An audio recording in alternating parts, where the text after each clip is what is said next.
우리의 삶은 때로 예기치 않은 파도에 휩쓸리고 짙은 안개 속에서 길을 잃기도 합니다. 사랑하는 이를 떠나보낸 깊은 슬픔, 자녀와의 갈등으로 인한 아픔, 혹은 매일의 삶 속에서 흔들리는 내 마음의 중심을 잡지 못해 괴로워하는 순간들. 우리 모두는 각자의 마음의 짐을 지고 살아갑니다.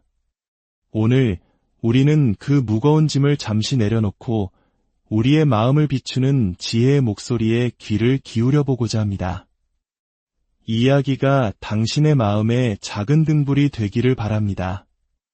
이 지혜의 빛을 주변의 소중한 이들과 함께 나누는 것은 어둠 속에 있는 누군가에게 길을 밝혀주는 자비로운 행동일 것입니다.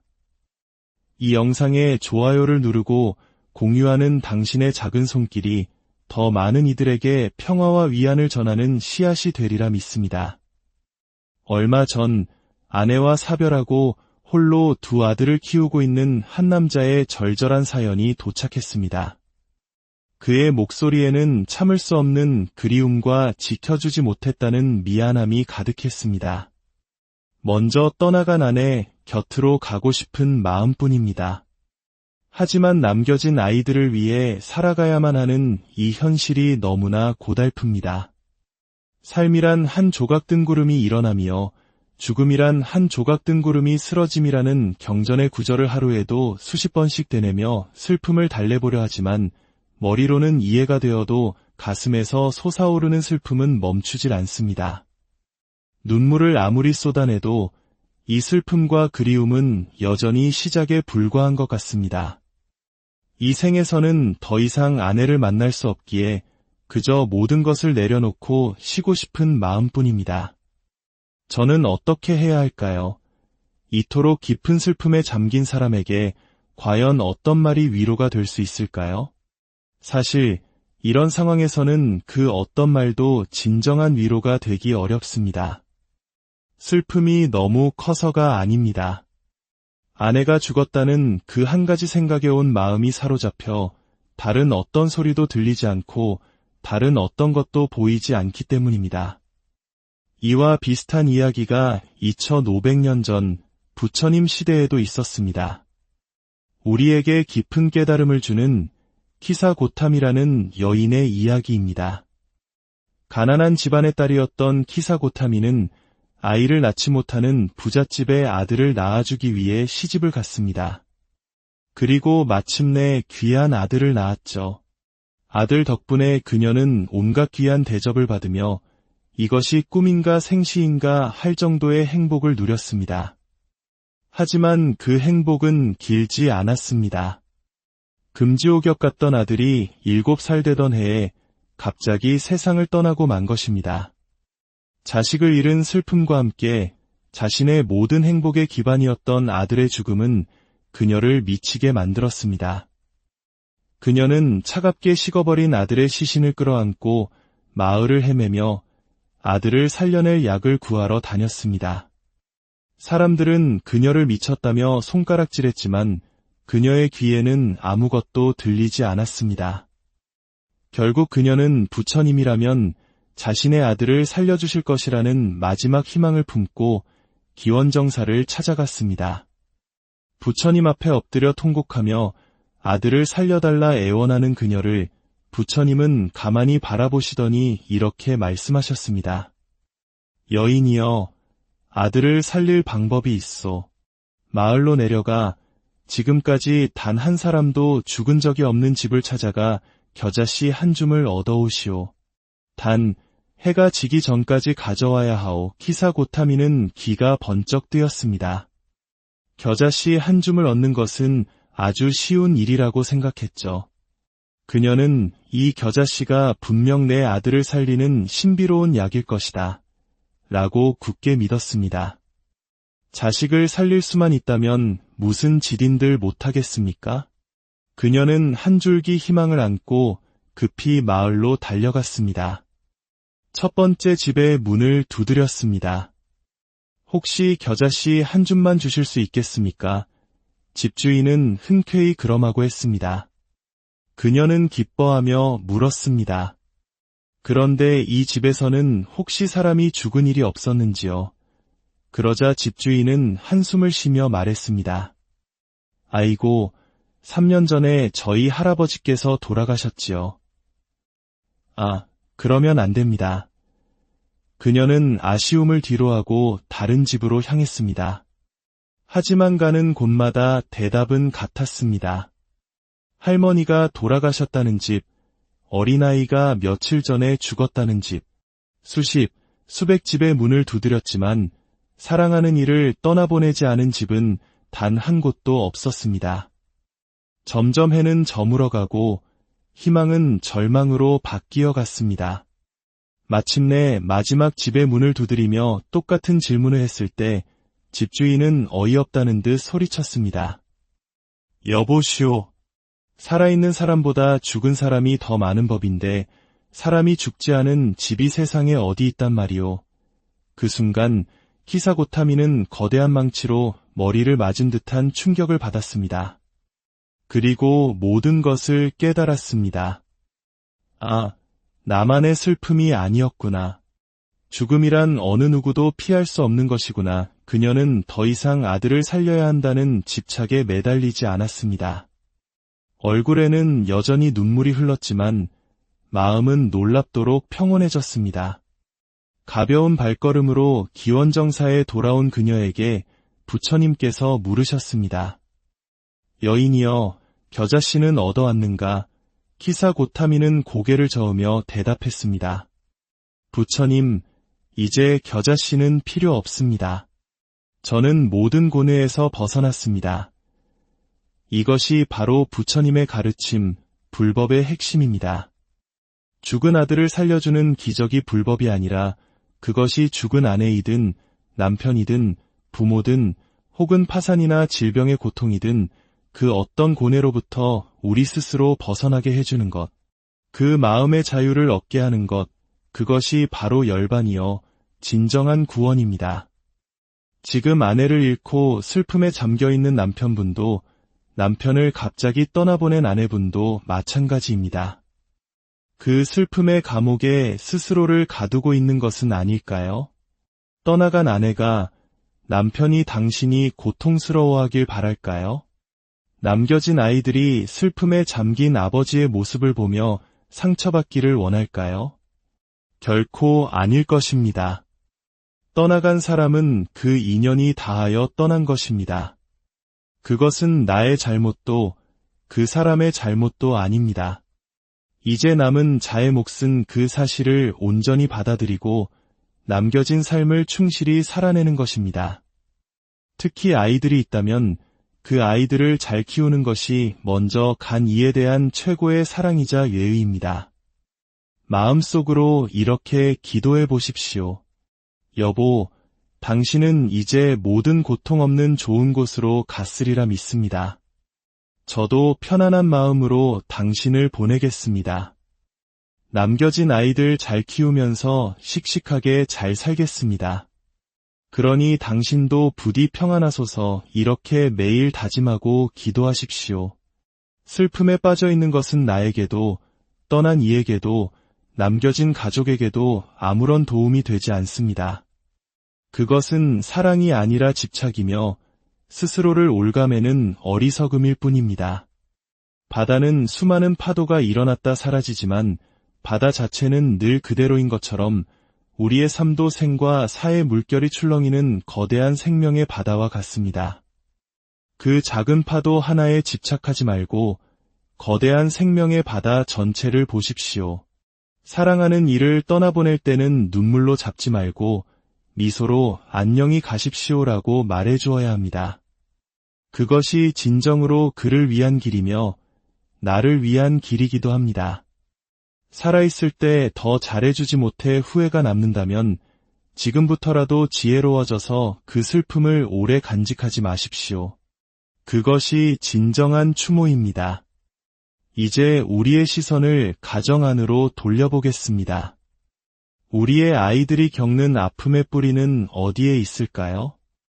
초등학교 1학년 아이가 화가 나면 공격성을 보인다는 어머니의 고민이 있었습니다.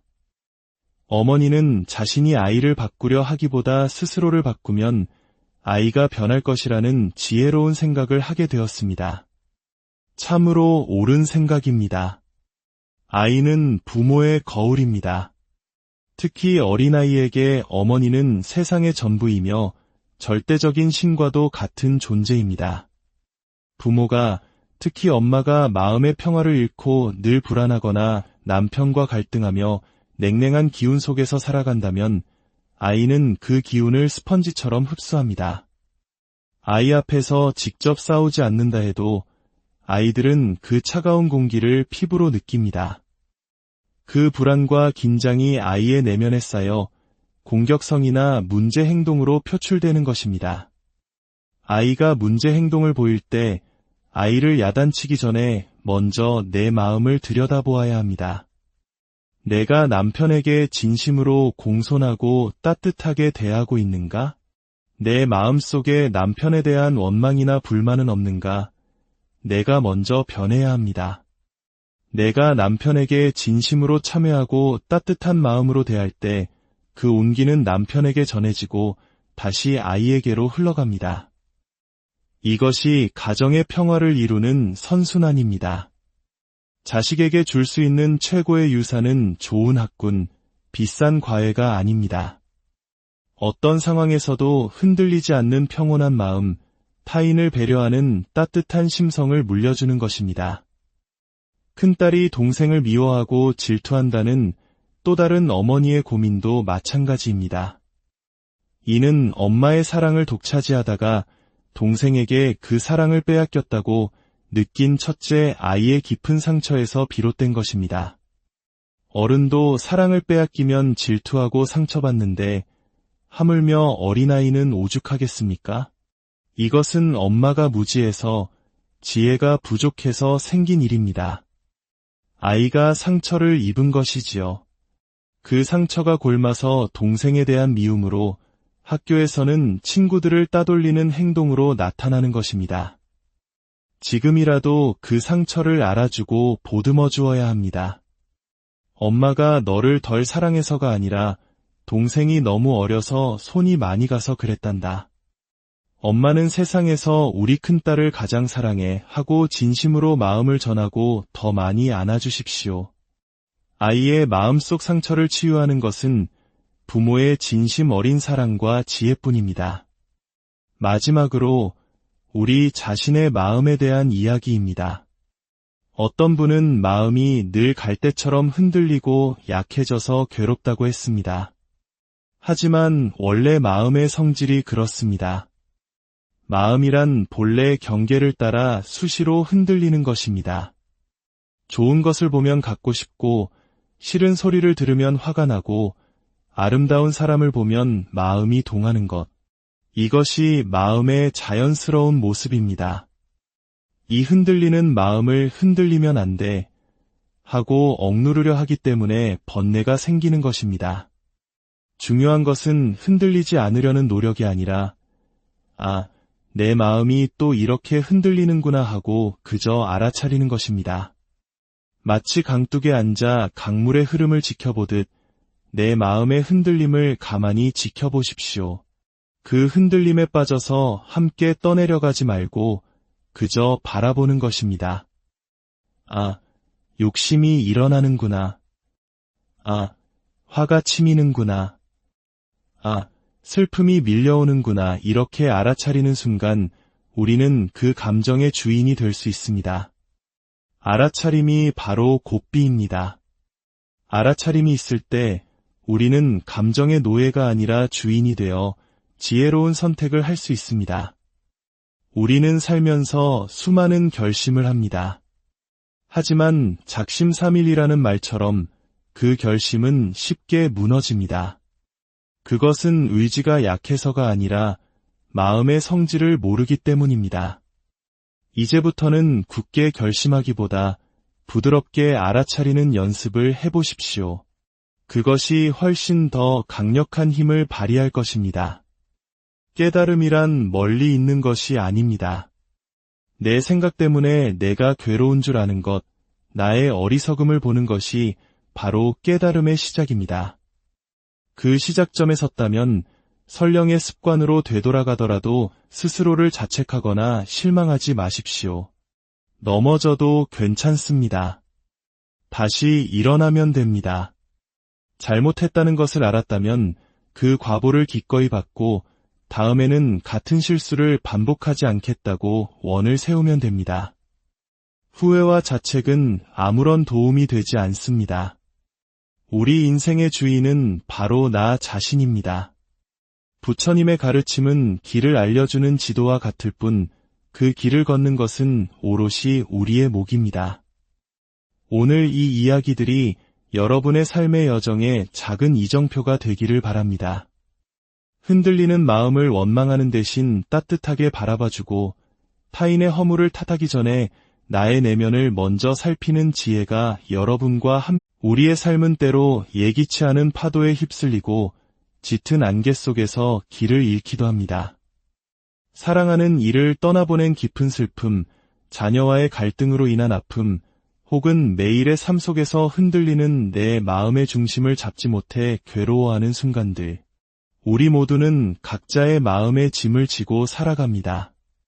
오늘 우리는 그 무거운 짐을 잠시 내려놓고 우리의 마음을 비추는 지혜의 목소리에 귀를 기울여보고자 합니다.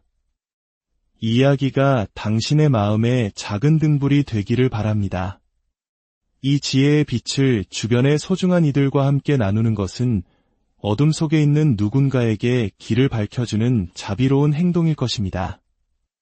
이 영상에 좋아요를 누르고 공유하는 당신의 작은 손길이 더 많은 이들에게 평화와 위안을 전하는 씨앗이 되리라 믿습니다. 얼마 전 아내와 사별하고 홀로 두 아들을 키우고 있는 한 남자의 절절한 사연이 도착했습니다. 그의 목소리에는 참을 수 없는 그리움과 지켜주지 못했다는 미안함이 가득했습니다. 먼저 떠나간 아내 곁으로 가고 싶은 마음뿐입니다. 하지만 남겨진 아이들을 위해 살아가야만 하는 이 현실이 너무나 고달픕니다. 삶이란 한 조각 뜬구름이 일어나며 죽음이란 한 조각 뜬구름이 쓰러짐이라는 경전의 구절을 하루에도 수십 번씩 되뇌며 슬픔을 달래보려 하지만 머리로는 이해가 되어도 가슴에서 솟아오르는 슬픔은 멈추질 않습니다. 눈물을 아무리 쏟아내도 이 슬픔과 그리움은 여전히 시작에 불과한 것 같습니다. 이 생에서는 더 이상 아내를 만날 수 없기에 그저 모든 것을 내려놓고 쉬고 싶은 마음뿐입니다. 저는 어떻게 해야 할까요? 이토록 깊은 슬픔에 잠긴 사람에게 과연 어떤 말이 위로가 될 수 있을까요? 사실 이런 상황에서는 그 어떤 말도 진정한 위로가 되기 어렵습니다. 슬픔이 너무 커서가 아닙니다. 아내가 죽었다는 그 한 가지 생각에 온 마음이 사로잡혀 다른 어떤 소리도 들리지 않고 다른 어떤 것도 보이지 않기 때문입니다. 이와 비슷한 이야기가 2500년 전 부처님 시대에도 있었습니다. 우리에게 깊은 깨달음을 주는 키사고탐이라는 여인의 이야기입니다. 가난한 집안의 딸이었던 키사고타미는 아이를 낳지 못하는 부잣집의 아들을 낳아주기 위해 시집을 갔습니다. 그리고 마침내 귀한 아들을 낳았죠. 아들 덕분에 그녀는 온갖 귀한 대접을 받으며 이것이 꿈인가 생시인가 할 정도의 행복을 누렸습니다. 하지만 그 행복은 길지 않았습니다. 금지옥역 같던 아들이 7살 되던 해에 갑자기 세상을 떠나고 만 것입니다. 자식을 잃은 슬픔과 함께 자신의 모든 행복의 기반이었던 아들의 죽음은 그녀를 미치게 만들었습니다.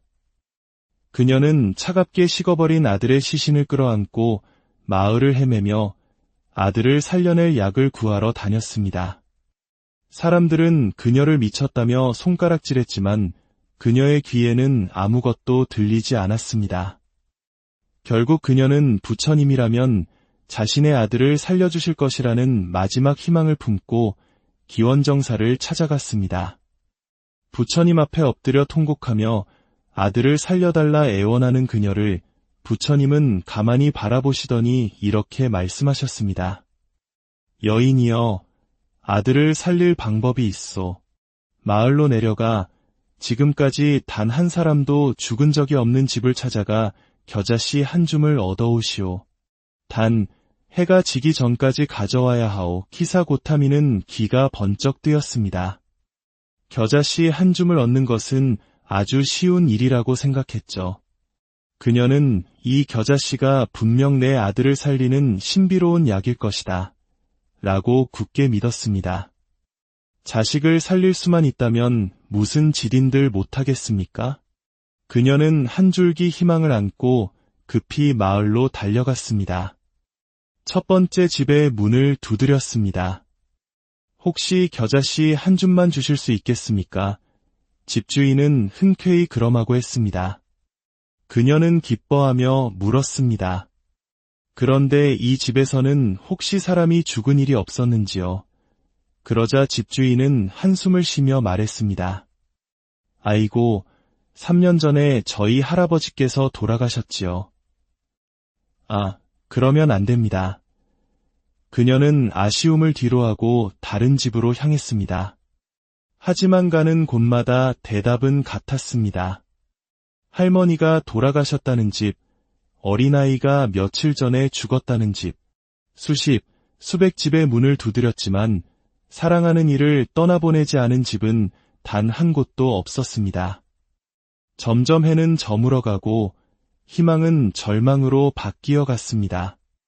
마침내 마지막 집의 문을 두드리며 똑같은 질문을 했을 때 집주인은 어이없다는 듯 소리쳤습니다. 여보시오. 살아있는 사람보다 죽은 사람이 더 많은 법인데 사람이 죽지 않은 집이 세상에 어디 있단 말이오. 그 순간 키사고타미는 거대한 망치로 머리를 맞은 듯한 충격을 받았습니다. 그리고 모든 것을 깨달았습니다. 아, 나만의 슬픔이 아니었구나. 죽음이란 어느 누구도 피할 수 없는 것이구나. 그녀는 더 이상 아들을 살려야 한다는 집착에 매달리지 않았습니다. 얼굴에는 여전히 눈물이 흘렀지만 마음은 놀랍도록 평온해졌습니다. 가벼운 발걸음으로 기원정사에 돌아온 그녀에게 부처님께서 물으셨습니다. 여인이여, 겨자씨는 얻어왔는가? 키사고타미는 고개를 저으며 대답했습니다. 부처님, 이제 겨자씨는 필요 없습니다. 저는 모든 고뇌에서 벗어났습니다. 이것이 바로 부처님의 가르침, 불법의 핵심입니다. 죽은 아들을 살려주는 기적이 불법이 아니라 그것이 죽은 아내이든 남편이든 부모든 혹은 파산이나 질병의 고통이든 그 어떤 고뇌로부터 우리 스스로 벗어나게 해주는 것, 그 마음의 자유를 얻게 하는 것, 그것이 바로 열반이요 진정한 구원입니다. 지금 아내를 잃고 슬픔에 잠겨있는 남편분도 남편을 갑자기 떠나보낸 아내분도 마찬가지입니다.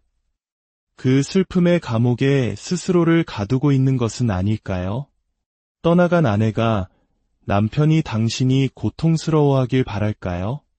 남겨진 아이들이 슬픔에 잠긴 아버지의 모습을 보며 상처받기를 원할까요? 결코 아닐 것입니다. 떠나간 사람은 그 인연이 다하여 떠난 것입니다. 그것은 나의 잘못도 그 사람의 잘못도 아닙니다. 이제 남은 자의 몫은 그 사실을 온전히 받아들이고 남겨진 삶을 충실히 살아내는 것입니다. 특히 아이들이 있다면 그 아이들을 잘 키우는 것이 먼저 간 이에 대한 최고의 사랑이자 예의입니다. 마음속으로 이렇게 기도해 보십시오. 여보, 당신은 이제 모든 고통 없는 좋은 곳으로 갔으리라 믿습니다. 저도 편안한 마음으로 당신을 보내겠습니다. 남겨진 아이들 잘 키우면서 씩씩하게 잘 살겠습니다. 그러니 당신도 부디 평안하소서. 이렇게 매일 다짐하고 기도하십시오. 슬픔에 빠져 있는 것은 나에게도, 떠난 이에게도, 남겨진 가족에게도 아무런 도움이 되지 않습니다. 그것은 사랑이 아니라 집착이며 스스로를 올가매는 어리석음일 뿐입니다. 바다는 수많은 파도가 일어났다 사라지지만 바다 자체는 늘 그대로인 것처럼 우리의 삶도 생과 사의 물결이 출렁이는 거대한 생명의 바다와 같습니다. 그 작은 파도 하나에 집착하지 말고 거대한 생명의 바다 전체를 보십시오. 사랑하는 이를 떠나보낼 때는 눈물로 잡지 말고 미소로 안녕히 가십시오라고 말해주어야 합니다. 그것이 진정으로 그를 위한 길이며 나를 위한 길이기도 합니다. 살아있을 때 더 잘해주지 못해 후회가 남는다면 지금부터라도 지혜로워져서 그 슬픔을 오래 간직하지 마십시오. 그것이 진정한 추모입니다. 이제 우리의 시선을 가정 안으로 돌려보겠습니다. 우리의 아이들이 겪는 아픔의 뿌리는 어디에 있을까요? 초등학교 1학년 아이가 화가 나면 공격성을 보인다는 어머니의 고민이 있었습니다. 어머니는 자신이 아이를 바꾸려 하기보다 스스로를 바꾸면 아이가 변할 것이라는 지혜로운 생각을 하게 되었습니다. 참으로 옳은 생각입니다. 아이는 부모의 거울입니다. 특히 어린아이에게 어머니는 세상의 전부이며 절대적인 신과도 같은 존재입니다. 부모가, 특히 엄마가 마음의 평화를 잃고 늘 불안하거나 남편과 갈등하며 냉랭한 기운 속에서 살아간다면 아이는 그 기운을 스펀지처럼 흡수합니다. 아이 앞에서 직접 싸우지 않는다 해도 아이들은 그 차가운 공기를 피부로 느낍니다. 그 불안과 긴장이 아이의 내면에 쌓여 공격성이나 문제 행동으로 표출되는 것입니다. 아이가 문제 행동을 보일 때 아이를 야단치기 전에 먼저 내 마음을 들여다보아야 합니다. 내가 남편에게 진심으로 공손하고 따뜻하게 대하고 있는가? 내 마음속에 남편에 대한 원망이나 불만은 없는가? 내가 먼저 변해야 합니다. 내가 남편에게 진심으로 참여하고 따뜻한 마음으로 대할 때 그 온기는 남편에게 전해지고 다시 아이에게로 흘러갑니다. 이것이 가정의 평화를 이루는 선순환입니다. 자식에게 줄 수 있는 최고의 유산은 좋은 학군, 비싼 과외가 아닙니다. 어떤 상황에서도 흔들리지 않는 평온한 마음, 타인을 배려하는 따뜻한 심성을 물려주는 것입니다. 큰딸이 동생을 미워하고 질투한다는 또 다른 어머니의 고민도 마찬가지입니다.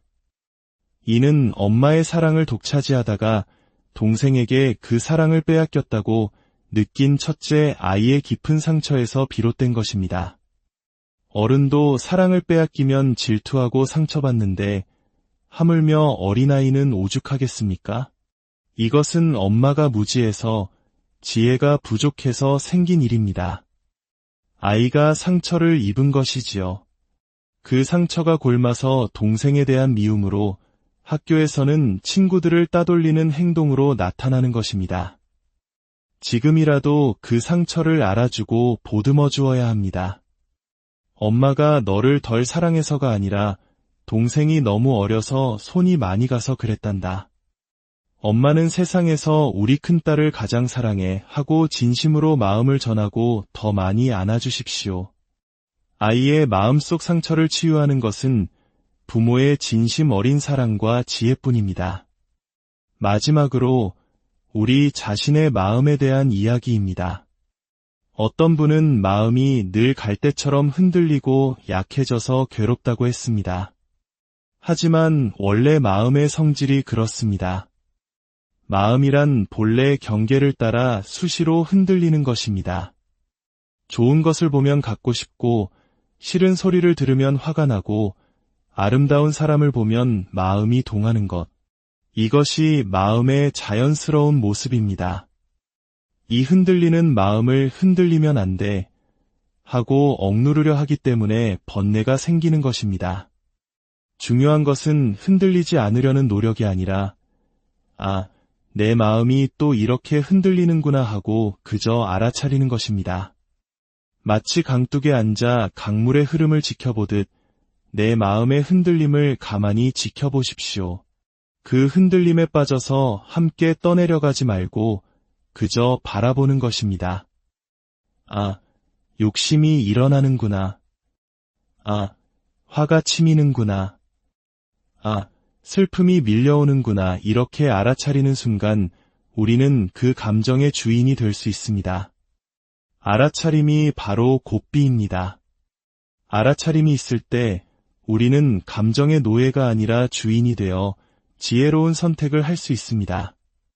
우리는 살면서 수많은 결심을 합니다.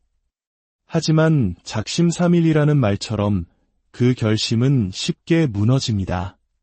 그것은 의지가 약해서가 아니라 마음의 성질을 모르기 때문입니다. 이제부터는 굳게 결심하기보다 부드럽게 알아차리는 연습을 해보십시오. 그것이 훨씬 더 강력한 힘을 발휘할 것입니다. 깨달음이란 멀리 있는 것이 아닙니다. 내 생각 때문에 내가 괴로운 줄 아는 것, 나의 어리석음을 보는 것이 바로 깨달음의 시작입니다. 그 시작점에 섰다면 설령의 습관으로 되돌아가더라도 스스로를 자책하거나 실망하지 마십시오. 넘어져도 괜찮습니다. 다시 일어나면 됩니다. 잘못했다는 것을 알았다면 그 과보를 기꺼이 받고 다음에는 같은 실수를 반복하지 않겠다고 원을 세우면 됩니다. 후회와 자책은 아무런 도움이 되지 않습니다. 우리 인생의 주인은 바로 나 자신입니다. 부처님의 가르침은 길을 알려주는 지도와 같을 뿐 그 길을 걷는 것은 오롯이 우리의 몫입니다. 오늘 이 이야기들이 여러분의 삶의 여정에 작은 이정표가 되기를 바랍니다. 흔들리는 마음을 원망하는 대신 따뜻하게 바라봐주고 타인의 허물을 탓하기 전에 나의 내면을 먼저 살피는 지혜가 여러분과 함께 우리의 삶은 때로 예기치 않은 파도에 휩쓸리고 짙은 안개 속에서 길을 잃기도 합니다. 사랑하는 이를 떠나보낸 깊은 슬픔, 자녀와의 갈등으로 인한 아픔, 혹은 매일의 삶 속에서 흔들리는 내 마음의 중심을 잡지 못해 괴로워하는 순간들. 우리 모두는 각자의 마음의 짐을 지고 살아갑니다. 오늘 우리는 그 무거운 짐을 잠시 내려놓고 우리의 마음을 비추는 지혜의 목소리에 귀를 기울여 보고자 합니다. 이 이야기가 당신의 마음에 작은 등불이 되기를 바랍니다. 이 지혜의 빛을 주변의 소중한 이들과 함께 나누는 것은 어둠 속에 있는 누군가에게 길을 밝혀주는 자비로운 행동일 것입니다. 이 영상에 좋아요를 누르고 공유하는 당신의 작은 손길이 더 많은 이들에게 평화와 위안을 전하는 씨앗이 되리라 믿습니다. 얼마 전 아내와 사별하고 홀로 두 아들을 키우고 있는 한 남자의 절절한 사연이 도착했습니다. 그의 목소리에는 참을 수 없는 그리움과 지켜주지 못했다는 미안함이 가득했습니다. 먼저 떠나간 아내 곁으로 가고 싶은 마음뿐입니다. 하지만 남겨진 아이들을 위해 살아가야만 하는 이 현실이 너무나 고달픕니다. 삶이란 한 조각 뜬구름이 일어나며 죽음이란 한 조각 뜬구름이 쓰러짐이라는 경전의 구절을 하루에도 수십 번씩 되뇌며 슬픔을 달래보려 하지만 머리로는 이해가 되어도 가슴에서 솟아오르는 슬픔은 멈추질 않습니다. 눈물을 아무리 쏟아내도 이 슬픔과 그리움은 여전히 시작에 불과한 것 같습니다. 이 생에서는 더 이상 아내를 만날 수 없기에 그저 모든 것을 내려놓고 쉬고 싶은 마음뿐입니다. 저는 어떻게 해야 할까요? 이토록 깊은 슬픔에 잠긴 사람에게 과연 어떤 말이 위로가 될 수 있을까요? 사실 이런 상황에서는 그 어떤 말도 진정한 위로가 되기 어렵습니다. 슬픔이 너무 커서가 아닙니다. 아내가 죽었다는 그 한 가지 생각에 온 마음이 사로잡혀 다른 어떤 소리도 들리지 않고 다른 어떤 것도 보이지 않기 때문입니다. 이와 비슷한 이야기가 2500년 전 부처님 시대에도 있었습니다. 우리에게 깊은 깨달음을 주는 키사고타미라는 여인의 이야기입니다.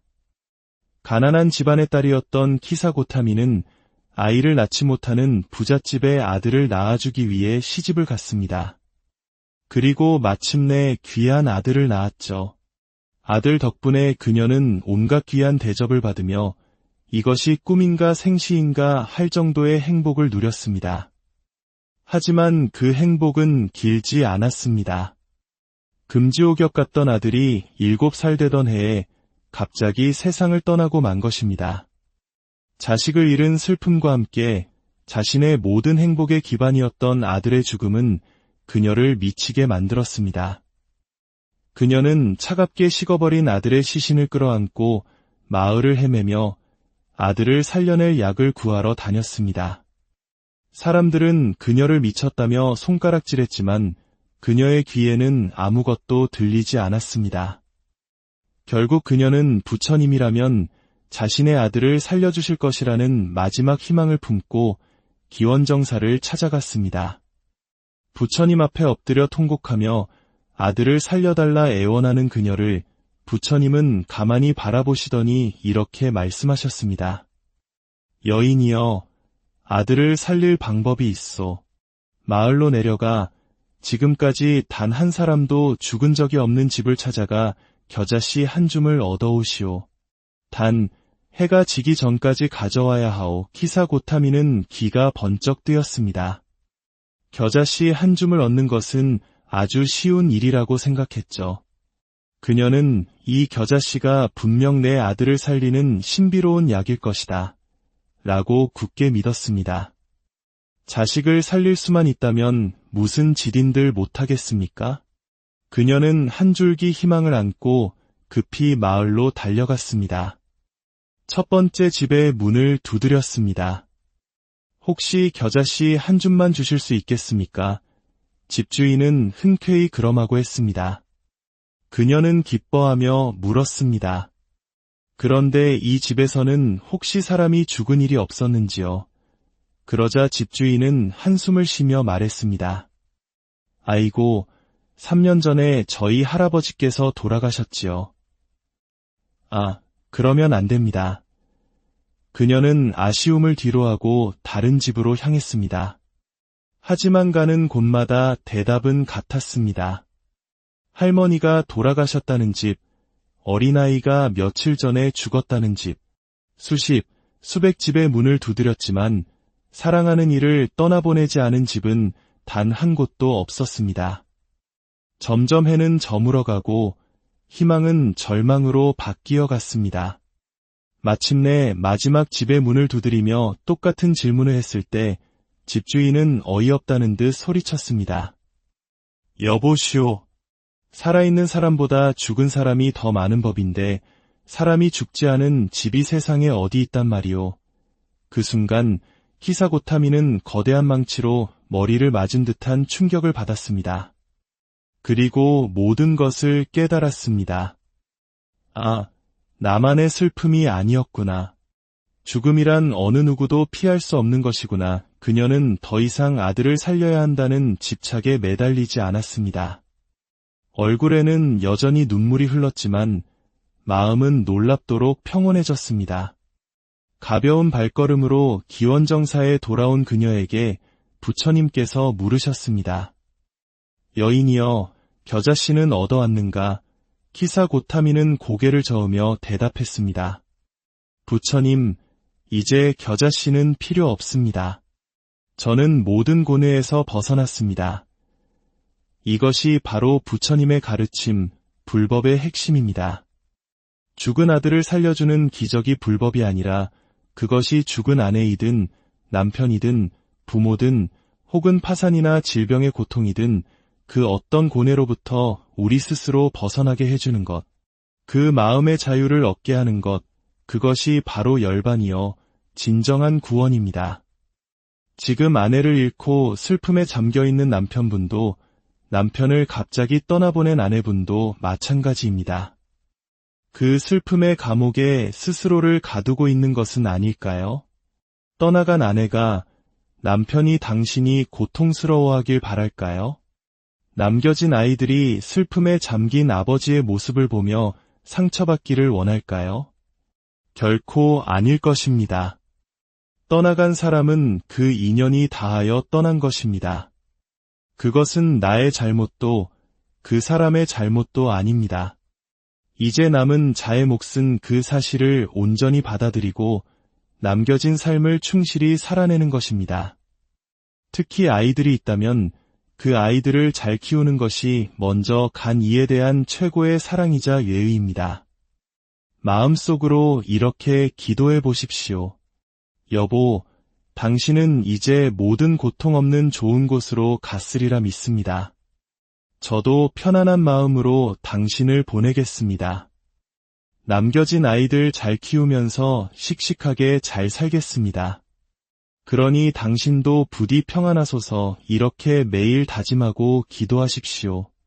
슬픔에 빠져 있는 것은 나에게도, 떠난 이에게도, 남겨진 가족에게도 아무런 도움이 되지 않습니다.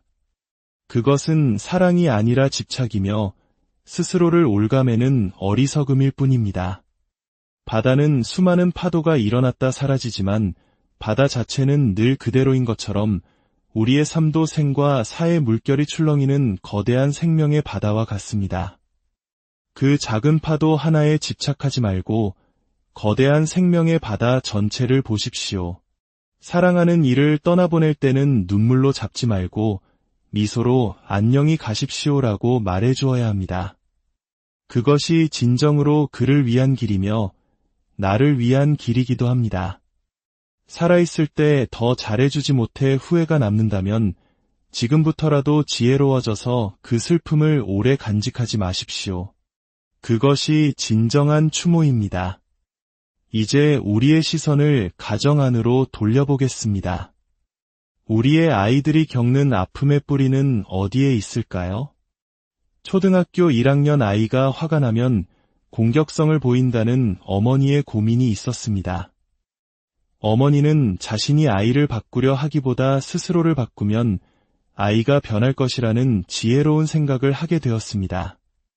참으로 옳은 생각입니다. 아이는 부모의 거울입니다. 특히 어린아이에게 어머니는 세상의 전부이며 절대적인 신과도 같은 존재입니다. 부모가, 특히 엄마가 마음의 평화를 잃고 늘 불안하거나 남편과 갈등하며 냉랭한 기운 속에서 살아간다면 아이는 그 기운을 스펀지처럼 흡수합니다. 아이 앞에서 직접 싸우지 않는다 해도 아이들은 그 차가운 공기를 피부로 느낍니다. 그 불안과 긴장이 아이의 내면에 쌓여 공격성이나 문제 행동으로 표출되는 것입니다. 아이가 문제 행동을 보일 때 아이를 야단치기 전에 먼저 내 마음을 들여다보아야 합니다. 내가 남편에게 진심으로 공손하고 따뜻하게 대하고 있는가? 내 마음속에 남편에 대한 원망이나 불만은 없는가? 내가 먼저 변해야 합니다. 내가 남편에게 진심으로 참여하고 따뜻한 마음으로 대할 때 그 온기는 남편에게 전해지고 다시 아이에게로 흘러갑니다. 이것이 가정의 평화를 이루는 선순환입니다. 자식에게 줄 수 있는 최고의 유산은 좋은 학군, 비싼 과외가 아닙니다. 어떤 상황에서도 흔들리지 않는 평온한 마음, 타인을 배려하는 따뜻한 심성을 물려주는 것입니다. 큰딸이 동생을 미워하고 질투한다는 또 다른 어머니의 고민도 마찬가지입니다. 이는 엄마의 사랑을 독차지하다가 동생에게 그 사랑을 빼앗겼다고 느낀 첫째 아이의 깊은 상처에서 비롯된 것입니다. 어른도 사랑을 빼앗기면 질투하고 상처받는데 하물며 어린아이는 오죽하겠습니까? 이것은 엄마가 무지해서 지혜가 부족해서 생긴 일입니다. 아이가 상처를 입은 것이지요. 그 상처가 골마서 동생에 대한 미움으로 학교에서는 친구들을 따돌리는 행동으로 나타나는 것입니다. 지금이라도 그 상처를 알아주고 보듬어 주어야 합니다. 엄마가 너를 덜 사랑해서가 아니라 동생이 너무 어려서 손이 많이 가서 그랬단다. 엄마는 세상에서 우리 큰딸을 가장 사랑해 하고 진심으로 마음을 전하고 더 많이 안아주십시오. 아이의 마음속 상처를 치유하는 것은 부모의 진심 어린 사랑과 지혜뿐입니다. 마지막으로 우리 자신의 마음에 대한 이야기입니다. 어떤 분은 마음이 늘 갈대처럼 흔들리고 약해져서 괴롭다고 했습니다. 하지만 원래 마음의 성질이 그렇습니다. 마음이란 본래 경계를 따라 수시로 흔들리는 것입니다. 좋은 것을 보면 갖고 싶고, 싫은 소리를 들으면 화가 나고, 아름다운 사람을 보면 마음이 동하는 것. 이것이 마음의 자연스러운 모습입니다. 이 흔들리는 마음을 흔들리면 안 돼 하고 억누르려 하기 때문에 번뇌가 생기는 것입니다. 중요한 것은 흔들리지 않으려는 노력이 아니라 내 마음이 또 이렇게 흔들리는구나 하고 그저 알아차리는 것입니다. 마치 강둑에 앉아 강물의 흐름을 지켜보듯 내 마음의 흔들림을 가만히 지켜보십시오. 그 흔들림에 빠져서 함께 떠내려가지 말고 그저 바라보는 것입니다. 욕심이 일어나는구나. 화가 치미는구나. 슬픔이 밀려오는구나. 이렇게 알아차리는 순간 우리는 그 감정의 주인이 될 수 있습니다. 알아차림이 바로 고삐입니다. 알아차림이 있을 때 우리는 감정의 노예가 아니라 주인이 되어 지혜로운 선택을 할 수 있습니다. 우리는 살면서 수많은 결심을 합니다. 하지만 작심삼일이라는 말처럼 그 결심은 쉽게 무너집니다. 그것은 의지가 약해서가 아니라 마음의 성질을 모르기 때문입니다. 이제부터는 굳게 결심하기보다 부드럽게 알아차리는 연습을 해보십시오. 그것이 훨씬 더 강력한 힘을 발휘할 것입니다. 깨달음이란 멀리 있는 것이 아닙니다. 내 생각 때문에 내가 괴로운 줄 아는 것, 나의 어리석음을 보는 것이 바로 깨달음의 시작입니다. 그 시작점에 섰다면 설령의 습관으로 되돌아가더라도 스스로를 자책하거나 실망하지 마십시오. 넘어져도 괜찮습니다. 다시 일어나면 됩니다. 잘못했다는 것을 알았다면 그 과보를 기꺼이 받고 다음에는 같은 실수를 반복하지 않겠다고 원을 세우면 됩니다. 후회와 자책은 아무런 도움이 되지 않습니다. 우리 인생의 주인은 바로 나 자신입니다. 부처님의 가르침은 길을 알려주는 지도와 같을 뿐 그 길을 걷는 것은 오롯이 우리의 몫입니다. 오늘 이 이야기들이 여러분의 삶의 여정에 작은 이정표가 되기를 바랍니다. 흔들리는 마음을 원망하는 대신 따뜻하게 바라봐주고 타인의 허물을 탓하기 전에 나의 내면을 먼저 살피는 지혜가 여러분과 우리의 삶은 때로 예기치 않은 파도에 휩쓸리고 짙은 안개 속에서 길을 잃기도 합니다.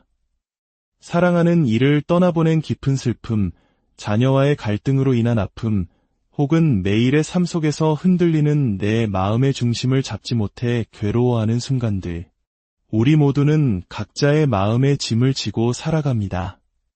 오늘 우리는 그 무거운 짐을 잠시 내려놓고 우리의 마음을 비추는 지혜의 목소리에 귀를 기울여 보고자 합니다.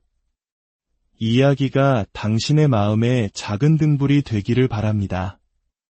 이 지혜의 빛을 주변의 소중한 이들과 함께 나누는 것은 어둠 속에 있는 누군가에게 길을 밝혀주는 자비로운 행동일 것입니다. 이 영상에 좋아요를 누르고 공유하는 당신의 작은 손길이 더 많은 이들에게 평화와 위안을 전하는 씨앗이 되리라 믿습니다. 얼마 전 아내와 사별하고 홀로 두 아들을 키우고 있는 한 남자의 절절한 사연이 도착했습니다. 그의 목소리에는 참을 수 없는 그리움과 지켜주지 못했다는 미안함이 가득했습니다. 먼저 떠나간 아내 곁으로 가고 싶은 마음뿐입니다. 하지만 남겨진 아이들을 위해 살아가야만 하는 이 현실이 너무나 고달픕니다. 삶이란 한 조각 뜬구름이 일어나며 죽음이란 한 조각 뜬구름이 쓰러짐이라는 경전의 구절을 하루에도 수십 번씩 되뇌며 슬픔을 달래보려 하지만 머리로는 이해가 되어도 가슴에서 솟아오르는 슬픔은 멈추질 않습니다. 눈물을 아무리 쏟아내도 이 슬픔과 그리움은 여전히 시작에 불과한 것 같습니다. 이 생에서는 더 이상 아내를 만날 수 없기에 그저 모든 것을 내려놓고 쉬고 싶은 마음뿐입니다. 저는 어떻게 해야 할까요? 이토록 깊은 슬픔에 잠긴 사람에게 과연 어떤 말이 위로가 될 수 있을까요? 사실 이런 상황에서는 그 어떤 말도 진정한 위로가 되기 어렵습니다. 슬픔이 너무 커서가 아닙니다. 아내가 죽었다는 그 한 가지 생각에 온 마음이 사로잡혀 다른 어떤 소리도 들리지 않고 다른 어떤 것도 보이지 않기 때문입니다. 이와 비슷한 이야기가 2500년 전 부처님 시대에도 있었습니다. 우리에게 깊은 깨달음을 주는 키사고타미라는 여인의 이야기입니다. 가난한 집안의 딸이었던 키사고타미는 아이를 낳지 못하는 부잣집의 아들을 낳아주기 위해 시집을 갔습니다. 그리고 마침내 귀한 아들을 낳았죠. 아들 덕분에 그녀는 온갖 귀한 대접을 받으며 이것이 꿈인가 생시인가 할 정도의 행복을 누렸습니다. 하지만 그 행복은 길지 않았습니다. 금지옥역 같던 아들이 7살 되던 해에 갑자기 세상을 떠나고 만 것입니다. 자식을 잃은 슬픔과 함께 자신의 모든 행복의 기반이었던 아들의 죽음은 그녀를 미치게 만들었습니다. 그녀는 차갑게 식어버린 아들의 시신을 끌어안고 마을을 헤매며 아들을 살려낼 약을 구하러 다녔습니다. 사람들은 그녀를 미쳤다며 손가락질했지만 그녀의 귀에는 아무것도 들리지 않았습니다. 결국 그녀는 부처님이라면 자신의 아들을 살려주실 것이라는 마지막 희망을 품고 기원정사를 찾아갔습니다. 부처님 앞에 엎드려 통곡하며 아들을 살려달라 애원하는 그녀를 부처님은 가만히 바라보시더니 이렇게 말씀하셨습니다. 여인이여, 아들을 살릴 방법이 있소. 마을로 내려가 지금까지 단 한 사람도 죽은 적이 없는 집을 찾아가 겨자씨 한 줌을 얻어오시오. 단 해가 지기 전까지 가져와야 하오. 키사고타미는 귀가 번쩍 뜨였습니다. 겨자씨 한 줌을 얻는 것은 아주 쉬운 일이라고 생각했죠. 그녀는 이 겨자씨가 분명 내 아들을 살리는 신비로운 약일 것이다 라고 굳게 믿었습니다. 자식을 살릴 수만 있다면 무슨 지딘들 못하겠습니까? 그녀는 한 줄기 희망을 안고 급히 마을로 달려갔습니다. 첫 번째 집의 문을 두드렸습니다. 혹시 겨자씨 한 줌만 주실 수 있겠습니까? 집주인은 흔쾌히 그럼하고 했습니다. 그녀는 기뻐하며 물었습니다. 그런데 이 집에서는 혹시 사람이 죽은 일이 없었는지요? 그러자 집주인은 한숨을 쉬며 말했습니다. 아이고, 3년 전에 저희 할아버지께서 돌아가셨지요. 아, 그러면 안 됩니다. 그녀는 아쉬움을 뒤로하고 다른 집으로 향했습니다. 하지만 가는 곳마다 대답은 같았습니다. 할머니가 돌아가셨다는 집, 어린아이가 며칠 전에 죽었다는 집, 수백 집의 문을 두드렸지만 사랑하는 이를 떠나보내지 않은 집은 단 한 곳도 없었습니다. 점점 해는 저물어가고 희망은 절망으로 바뀌어 갔습니다. 마침내 마지막 집의 문을 두드리며 똑같은 질문을 했을 때 집주인은 어이없다는 듯 소리쳤습니다. 여보시오. 살아있는 사람보다 죽은 사람이 더 많은 법인데 사람이 죽지 않은 집이 세상에 어디 있단 말이오. 그 순간 키사고타미는 거대한 망치로 머리를 맞은 듯한 충격을 받았습니다. 그리고 모든 것을 깨달았습니다. 아, 나만의 슬픔이 아니었구나. 죽음이란 어느 누구도 피할 수 없는 것이구나. 그녀는 더 이상 아들을 살려야 한다는 집착에 매달리지 않았습니다. 얼굴에는 여전히 눈물이 흘렀지만 마음은 놀랍도록 평온해졌습니다. 가벼운 발걸음으로 기원정사에 돌아온 그녀에게 부처님께서 물으셨습니다. 여인이여, 겨자씨는 얻어왔는가? 키사고타미는 고개를 저으며 대답했습니다. 부처님, 이제 겨자씨는 필요 없습니다. 저는 모든 고뇌에서 벗어났습니다. 이것이 바로 부처님의 가르침, 불법의 핵심입니다. 죽은 아들을 살려주는 기적이 불법이 아니라 그것이 죽은 아내이든 남편이든 부모든 혹은 파산이나 질병의 고통이든 그 어떤 고뇌로부터 우리 스스로 벗어나게 해주는 것, 그 마음의 자유를 얻게 하는 것, 그것이 바로 열반이요 진정한 구원입니다. 지금 아내를 잃고 슬픔에 잠겨있는 남편분도 남편을 갑자기 떠나보낸 아내분도 마찬가지입니다. 그 슬픔의 감옥에 스스로를 가두고 있는 것은 아닐까요?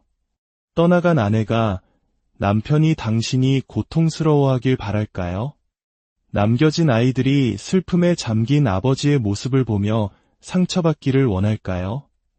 결코 아닐 것입니다. 떠나간 사람은 그 인연이 다하여 떠난 것입니다. 그것은 나의 잘못도 그 사람의 잘못도 아닙니다. 이제 남은 자의 몫은 그 사실을 온전히 받아들이고 남겨진 삶을 충실히 살아내는 것입니다. 특히 아이들이 있다면 그 아이들을 잘 키우는 것이 먼저 간 이에 대한 최고의 사랑이자 예의입니다. 마음속으로 이렇게 기도해 보십시오. 여보, 당신은 이제 모든 고통 없는 좋은 곳으로 갔으리라 믿습니다. 저도 편안한 마음으로 당신을 보내겠습니다. 남겨진 아이들 잘 키우면서 씩씩하게 잘 살겠습니다. 그러니 당신도 부디 평안하소서 이렇게 매일 다짐하고 기도하십시오. 슬픔에 빠져 있는 것은 나에게도, 떠난 이에게도, 남겨진 가족에게도 아무런 도움이 되지 않습니다. 그것은 사랑이 아니라 집착이며 스스로를 올가매는 어리석음일 뿐입니다. 바다는 수많은 파도가 일어났다 사라지지만 바다 자체는 늘 그대로인 것처럼 우리의 삶도 생과 사의 물결이 출렁이는 거대한 생명의 바다와 같습니다. 그 작은 파도 하나에 집착하지 말고 거대한 생명의 바다 전체를 보십시오. 사랑하는 이를 떠나보낼 때는 눈물로 잡지 말고 미소로 안녕히 가십시오라고 말해주어야 합니다. 그것이 진정으로 그를 위한 길이며 나를 위한 길이기도 합니다. 살아있을 때 더 잘해주지 못해 후회가 남는다면 지금부터라도 지혜로워져서 그 슬픔을 오래 간직하지 마십시오. 그것이 진정한 추모입니다. 이제 우리의 시선을 가정 안으로 돌려보겠습니다. 우리의 아이들이 겪는 아픔의 뿌리는 어디에 있을까요? 초등학교 1학년 아이가 화가 나면 공격성을 보인다는 어머니의 고민이 있었습니다. 어머니는 자신이 아이를 바꾸려 하기보다 스스로를 바꾸면 아이가 변할 것이라는 지혜로운 생각을 하게 되었습니다. 참으로 옳은 생각입니다. 아이는 부모의 거울입니다. 특히 어린아이에게 어머니는 세상의 전부이며 절대적인 신과도 같은 존재입니다. 부모가, 특히 엄마가 마음의 평화를 잃고 늘 불안하거나 남편과 갈등하며 냉랭한 기운 속에서 살아간다면 아이는 그 기운을 스펀지처럼 흡수합니다. 아이 앞에서 직접 싸우지 않는다 해도 아이들은 그 차가운 공기를 피부로 느낍니다. 그 불안과 긴장이 아이의 내면에 쌓여 공격성이나 문제 행동으로 표출되는 것입니다. 아이가 문제 행동을 보일 때 아이를 야단치기 전에 먼저 내 마음을 들여다보아야 합니다. 내가 남편에게 진심으로 공손하고 따뜻하게 대하고 있는가? 내 마음속에 남편에 대한 원망이나 불만은 없는가? 내가 먼저 변해야 합니다. 내가 남편에게 진심으로 참여하고 따뜻한 마음으로 대할 때 그 온기는 남편에게 전해지고 다시 아이에게로 흘러갑니다. 이것이 가정의 평화를 이루는 선순환입니다. 자식에게 줄 수 있는 최고의 유산은 좋은 학군, 비싼 과외가 아닙니다. 어떤 상황에서도 흔들리지 않는 평온한 마음, 타인을 배려하는 따뜻한 심성을 물려주는 것입니다. 큰딸이 동생을 미워하고 질투한다는 또 다른 어머니의 고민도 마찬가지입니다. 이는 엄마의 사랑을 독차지하다가 동생에게 그 사랑을 빼앗겼다고 느낀 첫째 아이의 깊은 상처에서 비롯된 것입니다. 어른도 사랑을 빼앗기면 질투하고 상처받는데 하물며 어린아이는 오죽하겠습니까? 이것은 엄마가 무지해서 지혜가 부족해서 생긴 일입니다. 아이가 상처를 입은 것이지요. 그 상처가 골마서 동생에 대한 미움으로 학교에서는 친구들을 따돌리는 행동으로 나타나는 것입니다. 지금이라도 그 상처를 알아주고 보듬어 주어야 합니다. 엄마가 너를 덜 사랑해서가 아니라 동생이 너무 어려서 손이 많이 가서 그랬단다.